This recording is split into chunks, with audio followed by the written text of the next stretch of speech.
of the biggest lesson was how real gangbanging was. Okay. And how it wasn't a game. Okay. So then I'm able to say, because then I got friends that gangbang at this time, right? So now after I read the book, I'm like, this is how you niggas is living?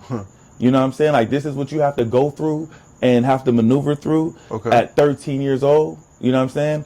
Because they had big names at that age.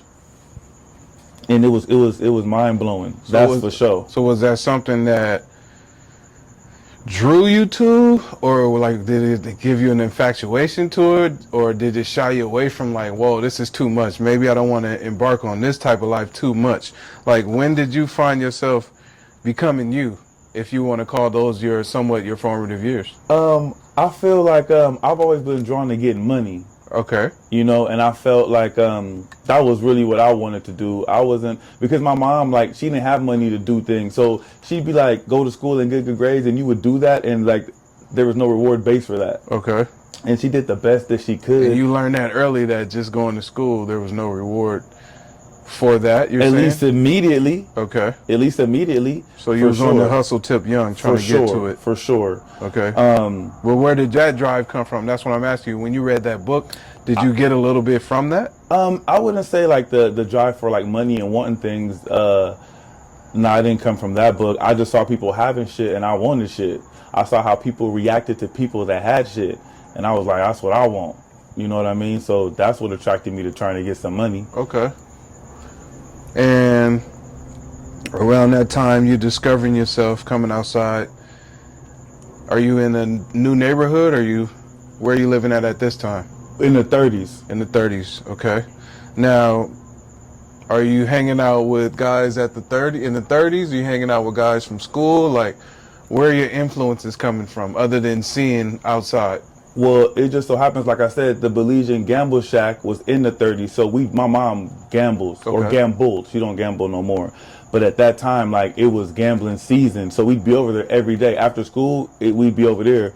So, and then it so happens the people that were over there went to school with me. Okay. So, you know, it was... So it was close knit. You had your friends there and everything like that. For sure.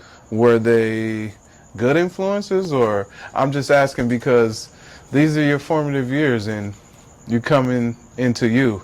And sometimes we pick up wherever it can be from our parents, and we want to be rebellious.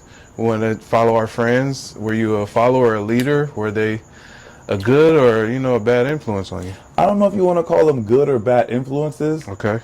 Because I mean, if you're wanting to do right, they want that for you. But if you want to do some bullshit, like, we can do that too. You know. So I guess you could say it's good. Like, if you were like, hey, I'm gonna go to school and play sports, it was like, all right, bro, like, do your thing. Well, I'm specifically talking about those guys that you were hanging out with. Oh, well, we all wanted money and wanted to do things, okay, so we was trying to get to the bag. Okay. Yeah, but that before then, I was like, when I was in Seattle, I spent my freshman year up there, and me and my brother, we was getting money up there too, getting into little fiascos and all that. Okay, so let's not go too far ahead though. But this is before that though. Junior high school? Yeah. Oh, okay. This is in like, so this is like in 6th grade. This started to happen. Okay. That's when my brother came from Belize. Okay. So we would like, we would just like petty theft. Like Seattle was very trusting. At 6th grade? Yeah. Okay. Seattle is very trusting. So like we just walk around and open people's car doors and they would leave their stuff in there and we take it. Okay. Now, 6th grade, how old are you?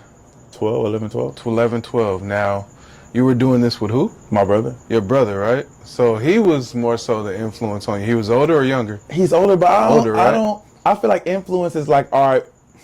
Well, the word means what it means. I'm asking you because you were doing this. If he wasn't the one leading you or driving you to do these things, would you have been doing these things? I don't want to say he's leading and driving because I feel like that's a bad rap to put on him. I was with the shit though, like, oh, you want to go do it? Come on. Okay. But leading and driving, I feel like that somebody doesn't want to do it, and you're like, come on, come on, come on. That's like trying to lead someone and drive someone. I understand, but you understand my question, right? Like, I mean, I guess if you if he wasn't the one saying, hey, let's go do this. For sure, yeah, I wasn't into. Yeah, all right, bet. All right. So that's where the word influence comes in. You know what I mean? At 12. Mm-hmm. You know what I mean?